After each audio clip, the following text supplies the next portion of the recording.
At about year 10, I was about 15, 16. No, earlier, 14, 15. When I look back, it wasn't a big deal what happened, but one of my best friends left to go to the school next door, and along with a few other things, I just kind of went into a little bit of spiraled into myself a little bit. I stopped eating. I was diagnosed with anorexia. Wow. And after about 4 months of being seriously thin and at a pretty unsafe weight, there's a bit of an intervention that went on and I became physically well again. But I guess the way I describe it is mentally I was never the same. And this spark that I used to have of, running around being the tomboy and, being in classrooms, I had this incredible ability to be able to make all of the girls laugh in the classroom and the teacher laugh, although they were pretending not to. Had kind of cheek. And that kind of faded with the anorexia, and it never quite came back, even though physically I became well again. So this continued all the way into university, and at university I was put on antidepressants, and I kind of figured that this is how I was going to cope for the rest of my life. What did you study at uni? I studied media and cultural studies. So quite closely related to communications and media. And so after university, I went to London.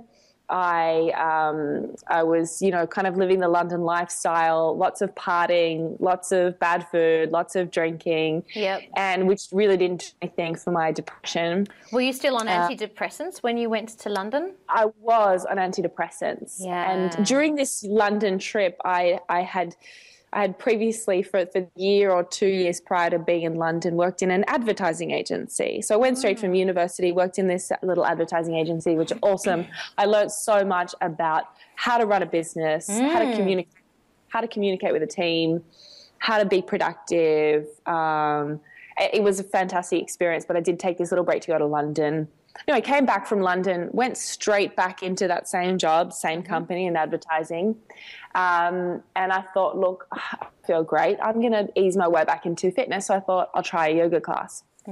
And still remember it. I went up to the Dharmashala in North Bondi, which is, fairly traditional space. And I walked in the first class and I remember it perfectly. I remember where I lay down. I remember the guy next to me and the way that he was breathing like a pressure cooker or something. And I remember all of the light streaming through the window. It was one of those really clear moments.